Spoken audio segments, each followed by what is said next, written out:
காலையிலிருந்து பாத்தீங்கன்னா கொஞ்சம் மழை விட்டு விட்டு பெய்ததுனாலையும் அந்த மண் கொஞ்சம் இறுகியதுனாலையும் பாத்தீங்கன்னா மீட்பு பணியை கொஞ்சம் துரிதமாக மேற்கொள்ள முடிந்ததை பார்க்க முடிந்தது.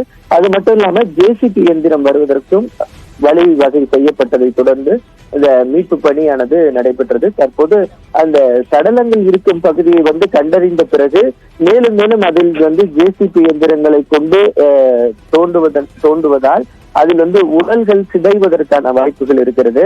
அதனால அந்த உடல்கள் இருக்கக்கூடிய இடத்தை ஐடென்டிஃபை பண்ணிட்டாங்கன்னா அதற்கு மேல ப்ராசஸ் கொஞ்சம் ஸ்லோவா தான் இருக்கும். ஏன்னா பொறுமையா கொஞ்சம் மேனுவலா தான் எடுக்க வேண்டியதா இருக்கும். ஏன்னா ஜேசிபி இயந்திரங்களால அந்த உடலுக்கு பெரிய பாதிப்புகள் ஏற்படுவதற்கான வாய்ப்புகள் இருக்கிறது.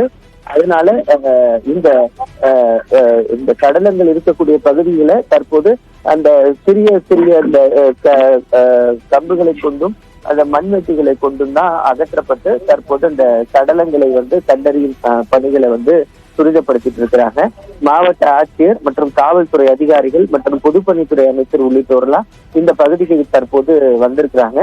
காலையிலிருந்து பாத்தீங்கன்னா கிட்டத்தட்ட ஒரு 12 hours இந்த மீட்பு படையினர் இந்த பகுதியை அந்த இடத்தை அந்த சிறுவர்கள் இருக்கக்கூடிய இடமாக சொல்லக்கூடிய இடத்தை அடைவதற்கு கடுமையான போராடிதான் இந்த இடத்திற்கு வந்திருக்கிறார்கள். ஏன்னா அவ்வளவு சவாலான ஒரு இடமாக தான் இந்த நிலச்சரிவு ஏற்பட்ட இடம் இருக்கிறது.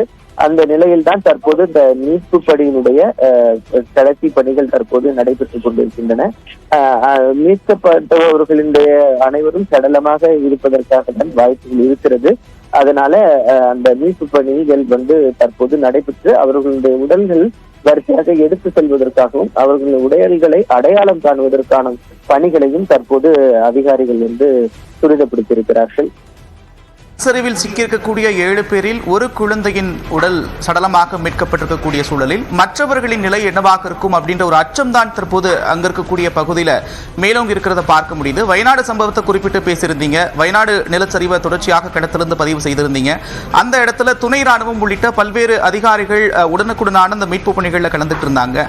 இங்க மீட்பு பணிகளில் ஈடுபட்டிருக்கக்கூடிய அதிகாரிகள் அது தொடர்பாக வயநாடு நிலச்சரிவில் பணியாற்றிய அதிகாரிகளோடு ஏதேனும் ஆலோசனை பெற்றிருக்கிறார்களா? அங்கிருந்து ஏதேனும் குழுக்கள் வருவதற்கான வாய்ப்புகள் இருக்கா? நம்ம அரக்கோணத்துல இருக்கிற தேசிய பேரிடர் மீட்பு குழுவினர் தான் வயநாடு இருக்கக்கூடிய நிலச்சரிவு பகுதியிலும் மீட்பு பணியில் ஈடுபட்டவர்கள். அந்த தேசிய பேரிடர் மீட்பு படையினர் இதில் மிகவும் அனுபவம் வாய்ந்தவர்கள். அவர்களுக்கான அந்த எக்யூப்மெண்ட்ஸ் சொல்றது பாறைகளை அகற்றுவதற்கான டெக்னிக் அவங்களுக்கு தெரியும், மரங்களை வெட்டுவதற்கான டெக்னிக்ஸ் தெரியும். இது போன்ற நிலச்சரிவு ஏற்பட்ட பகுதிகளில் எப்படி பொறுமையா ஏறி போறது, விரைவா ஏறி போறது அப்படின்ற டெக்னிக்ஸ் எல்லாம் அவங்களுக்கு தெரியும். நீங்க காலையில இருந்து ஜேசிபி இயந்திரம் பாத்தீங்கன்னா 5:30 தான் ஈவினிங் வந்தது. ஆனா காலையிலிருந்து அந்த 30க்கும் மேற்பட்ட திருவண்ணாமலை சம்பவம் ஒட்டுமொத்த தமிழகத்தையும் சோகத்தில் ஆழ்த்தியிருக்கிறது. வடகிழக்கு பருவமழையின் தீவிரத்தின் ஒரு சோகமாக இந்த பதிவாகியிருக்கிறது. தொடர்ச்சியாக மீட்பு பணிகள் 24 மணி நேரத்தை கடந்து நடந்து வரக்கூடிய சூழலில் 9 வயது மதிக்கத்தக்க ஒரு குழந்தையின் சடலம் மீட்கப்பட்டிருக்கிறது. இடிபாடுகளில் சிக்கியிருக்கக்கூடிய மற்றவர்களின் நிலை என்னவாக இருக்கும் என்று அந்த பகுதி மக்கள் அச்சத்தில் உறைந்து போயிருக்கக்கூடிய காட்சிகளை பார்க்கிறோம். சோகத்தின் வடுவாய் அந்த இடம் காட்சியளிக்கிறது. குழந்தையின் சடலம் மீட்கப்படும் போது தேசிய பேரிடர் மீட்புப் படை அதிகாரிகள் கண்ணீர் மல்க அந்த உடலை மீட்டிருக்கிறார்கள். களத்திலிருந்து செய்தியாளர்கள் தொடர்ச்சியான விவரங்களை வழங்கி வரக்கூடிய சூழலில் செய்தியாளர் சதீஷ் இணைகிறார். சதீஷ், தற்போது என்ன நிலவரம், விவரங்கள்? கட்டாயமாக 24 மணி நேரத்துக்கு மேல் நடைபெற்ற இந்த மீட்பு பணியானது தற்போது ஒரு உடலை மட்டுமே மீட்கப்பட்டுள்ளது. மீதம் அந்த உடல்கள் இருக்கக்கூடும் என்ற அந்த இடத்தை தற்போது கணிக்கப்பட்ட இடத்தில் தற்போது அந்த உடல்களை எவ்வாறு மீட்பது என்பது குறித்து உயர் அதிகாரிகள் எல்லாம் ஆய்வு செய்து அதுக்கு அருகாமையில் உள்ள இடங்களில் ஜேசிபி சரி செய்து ஆட்களை இறக்கி அந்த இடத்தில் அந்த குழந்தை உடல்கள் மற்றும் மற்ற உடல்கள் மீட்கலாமா என்று அந்த பணியை தான் தற்போது நடந்து கொண்டிருக்கிறது. சம்பவ இடத்திலிருந்து மாவட்ட ஆட்சியர் மற்றும் பொதுப்பணித்துறை அமைச்சர் அவர்கள் எல்லாம் தற்போது மீட்பு பணியை துரிதப்படுத்திக் கொண்டிருக்கிறார்கள். தற்போது மீட்பு முறையானது இரவுக்குள் முடியும் என எதிர்பார்க்கப்படுகிறது.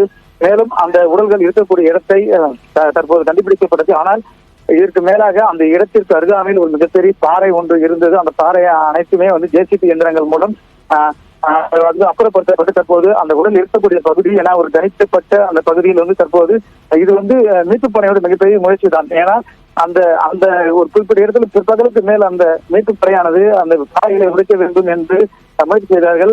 ஆனால் அந்த பாறைகளை உடைத்தால் மேலே இருக்க பாறை உருண்டுவிடும் என்றால அவர்கள் மாற்றுக்கணக்கான கிட்ட அந்த இது.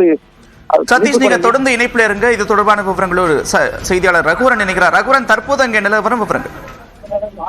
தற்போது இந்த பகுதியில பாத்தீங்கன்னா அந்த சிறுவர்களுடைய சடலங்கள் இருக்கக்கூடிய பகுதி கண்டறியப்பட்டிருக்கிறது. அந்த இடங்கள்ல தற்போது வரை 3 சடலங்கள் இருப்பதற்கான வாய்ப்புகள் இருப்பதாக கண்டறியப்பட்டிருக்கிறது. அந்த நிலையில தான் தற்போது அந்த NDRF வீரர்கள் தற்போது அந்த பகுதியில் மீட்பு பணியில் ஈடுபட்டிருக்கிறார்கள். குறைந்தது ஒரு 3 சடலங்கள் தற்போது அந்த பகுதியில் கிடைத்திருப்பதற்கான வாய்ப்புகள் இருப்பதாக சொல்லப்படுகிறது. ஏன்னா உடல்களை வந்து அடையாளம் காண முடியல. ஏன்னா ஃபுல்லா சேரும் பகுதியுமா இருக்கிறதுனால உடல்கள் முழுமையாக அடையாளம் காணப்பட்ட பிறகுதான் எத்தனை உடல்கள் கண்டறியப்பட்டது என்பது தெரிய வரும். அதனால் முழுமையாக உடல்களின் அடையாளங்கள் உடல்களை வெளியே எடுத்துட்டு வரும் அந்த சம்பவமோ இதுவரைக்கும் எதுவும் நடைபெறல.